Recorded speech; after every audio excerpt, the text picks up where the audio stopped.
फिर दिन हुआ,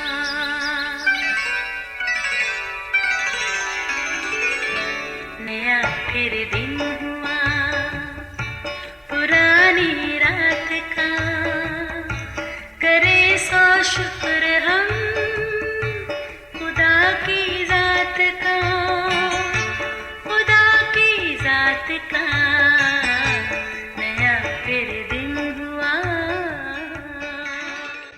आज की आयत। गर्ज हम जोरावरों को चाहिए कि नातवानों की कमज़ोरियों की रियायत करें, ना कि अपनी खुशी करें। हम में हर शख्स अपने पड़ोसी को उसकी बेहतरी के वास्ते खुश करे ताकि उसकी तरक्की हो। रोमियो 15 बाब पहली और दूसरी आयत। अजीज़ों, एक हरे भरे बड़े से घने दरख्त पर कबूतरों की एक जोड़ी का बसेरा था।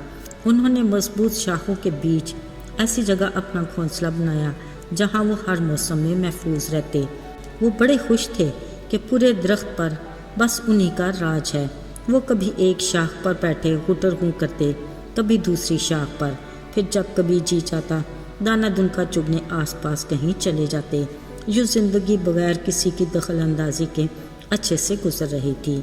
एक दिन अचानक उन्होंने शहद की छोटी छोटी मक्खियों को इसी दरख्त के आसपास घूमते देखा।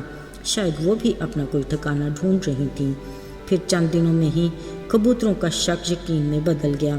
उन शहद की मक्खियों ने एक मुनासिब शाख देकर अपना छत्ता बनाना शुरू किया। अब कबूतरों को ये सब कुछ अच्छा नहीं लगा। सोचने लगे, हम तो मज़े से रह रहे थे, मगर ये छोटी मखलूक कहाँ से आ टपकी। वो दोनों अक्सर मक्खियों के दरख्त पर रौनक से सख्त नाखुश भी रहते। अजीज़ों, अक्सर वो दोनों कबूतर आपस में बात करते कहते, देखो तो एक ही छत्ते में इतनी ढेर मक्खियाँ रहती हैं, न जाने इनका गुजर बसर कैसे होता है। हमारा घोंसला देखो कितना बड़ा और मज़े का है, हम दोनों आराम और सुकून से रहते हैं। खैर, दिन गुजरते गए। मक्खियाँ अपना शहद का घोंसला बनाने में खूब मेहनत कर रही थीं। हर वक्त उनकी रौनक रहती, जो कबूतरों की इस जोड़ी को एक आंख न भाती। एक दिन अजीब इत्तेफाक हुआ। एक शिकारी कबूतरों का शिकार करने उसी दरख्त की एक शाख पर आकर बैठ गया। फिर जैसे ही वो उनका निशाना लेने लगा, शहद की मक्खी ने उसे देख लिया और फिर ऐन मौका पर शिकारी के हाथ पर ऐसा डांग मारा कि उसका निशाना खता गया और कबूतर की जान बच गई। ये देखकर कबूतर नहायत शर्मिंदा हुआ। सोचने लगा, मैं जिसको इतना हकीर समझ रहा था उसी ने मेरी कीमती जान बचा ली। वो फ़ौरन शहद की मक्खी के पास गया और उससे माफ़ी मांगी और उसका शुक्रिया भी अदा किया। अजीज़ों, गरूर का बीज हसद है जो इंतकाम को जन्म देता है। बिलाशुबा गरूर और तकब्बर हम इंसानों का खासा है। गरूर कई तरह का होता है, मसलन दौलत का गरूर, इज़्ज़त और नामूस हासिल करने की ख्वाहिश का गरूर, अपनी शान और शौकत दिखाने का गरूर, अपनी ताकत और ज़ोर बाजू पर फ़ख्र करने का गरूर। अजीज़ों, ये हमारी ख्वाहिशात की ऐसी दिलकश तितलियाँ हैं जो हमें अपने पीछे भगाए फिरती हैं, और हम हैं कि इनकी कशिश में जाने अनजाने रास्तों पर उनके ताक़ुब में उड़ते रहते हैं।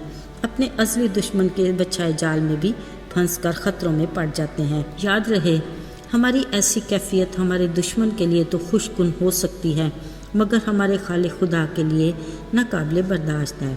इसलिए वो अपने कलाम में हमें तलकीन करता है कि हम जो उसके लोग हैं, उसकी शक्ल और सूरत पर तख्लीक हुए, उसी के हम शक्ल बने रहें और उसी के हम मिजाज हों। मगर अजीज़ों, जहाँ हम जिस्मानी तौर पर हर बात में गुरूर और तकब्बर का शिकार होते हैं, वहाँ हम रूहानी तौर पर भी गुरूर के ज़ेरे असर होते हैं।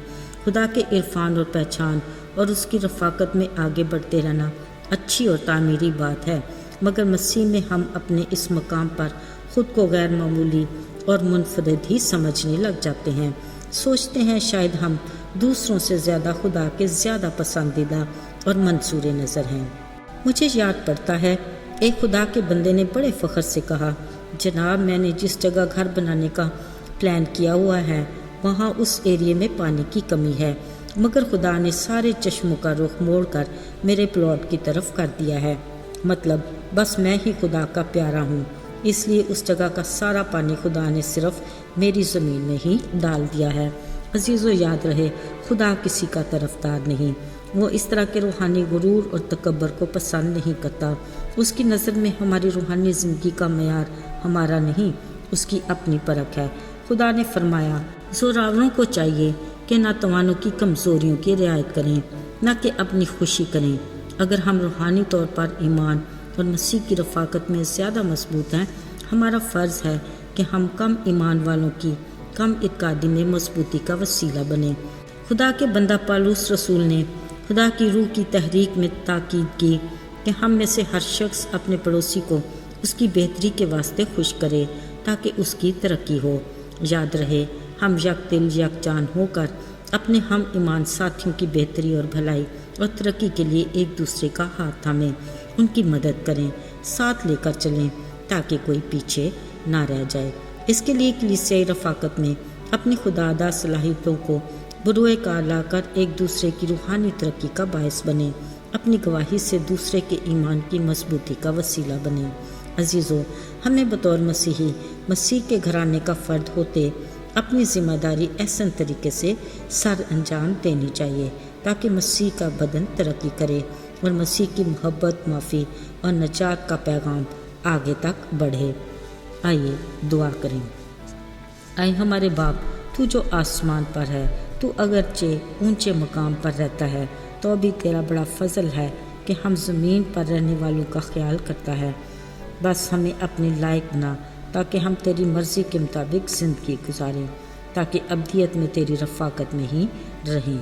یسوع کے بابرکت اور جلالی نام میں مانگتے ہیں، آمین۔